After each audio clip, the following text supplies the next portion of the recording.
I've been talking about the capability to escrow your assets and delegate them for an extended period of time out of qualified custody, because we do have qualified custody for our family office clients through Digital Ascension Group. And finally, we have validation that that is exactly what's going to happen utilizing the XRPL. If you haven't looked into XLS-64D, it's an amendment that has been proposed to the XRPL that allows for pseudo-accounts and the representation or ownership of the assets in those accounts to be delegated to some type of mechanism to earn a yield or a line of credit via a trust line.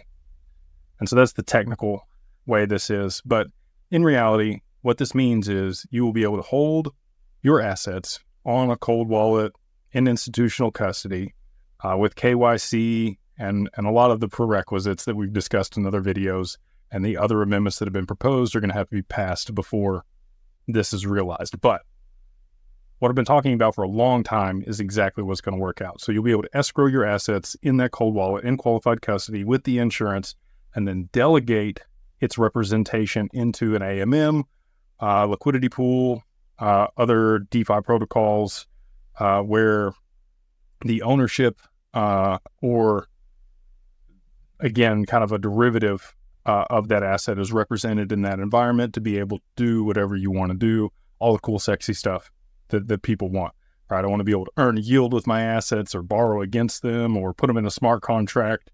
All that's coming. And that's because of XLS-64D, which allows for the pseudo-accounts and the representation of the ownership of whatever is being delegated as its representation over there. And what this really does is it mitigates risk of loss, right? So I've talked about this in the AMMs before.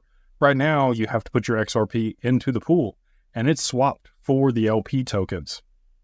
Well, that's not any good, because if you do have impermanent loss, or XRP goes up substantially while the other asset that it's trading against doesn't, you're going to lose out on those potential gains, right?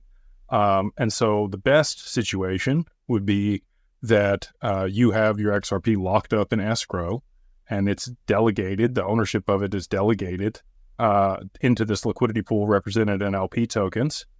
You can also do this with other fungible assets on the XRP ledger. So stable coins like Ripple stablecoin that they're going to be launching here in the near future that's dollar denominated and pegged.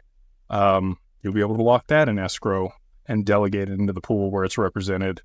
If the asset itself appreciates in the escrow lock, and we'll have to orchestrate this with our firm and the way it works, but anything in excess of like 125% of the LTV or loan to value ratio, or the amount that you originally put in the pool, would be unlocked out of the escrow, and then you'd be able to use it in whatever other means you wanted to.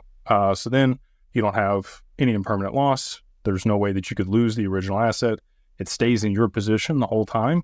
You can see it right there locked in escrow on the ledger, and you're still able to earn yields or use it in some other fashion without ever, potentially losing the asset. This also works for trading, right? So let's say you want to hold your asset in qualified custody, but you want to swap it for, let's say you want to trade it for Bitcoin, or you want to trade it for stable coins. Okay, you want to exit your position. You will no longer have to send it, which is scary, especially if it's a lot of money, from one wallet to the exchange, right? If you fat finger something or mess something up, or it doesn't land immediately, you've all had that situation if you've dealt with digital assets. Now you can just delegate that trade line onto the exchange and lock it in escrow. That's then represented in their environment as the collateral that you can then exchange for whatever, and it'll atomically settle with that account or the pseudo account there in qualified custody via the trust line. So huge implications for broader adoption of the XRPL, the compliance and the regulatory components of this, and the custody rule that was proposed by the SEC in early 23, I believe it was February of 2023. This directly aligns with that. So for me, if I'm looking at whatever network is probably going to be what moves all the money, it's probably going to need to work within the confines of what the regulators have proposed. It's going to have all of the compliance built into it. So we've already talked about digital identity and on custody and all the other underlying cornerstones and bedrocks that are required in order to operate at scale and have institutional adoption. This is just another one of those. So I do think that we probably do get adoption of the custody rule that was proposed by the SEC probably later in 2025 when they really mandate that deal. So we do have a while.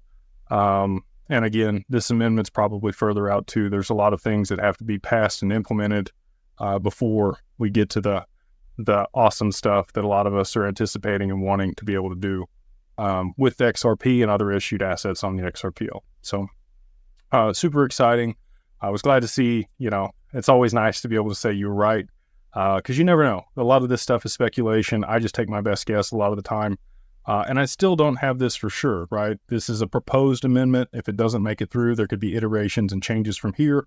But the premise that exists within this amendment and what has a lot of people excited, and myself included, is that you will be able to lock your assets in qualified custody, be able to see them, and then delegate that representation into whatever protocol you want to be able to borrow against it or earn some yield.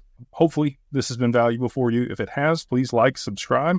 We'll see you there in the comments, or we'll see you in the next video.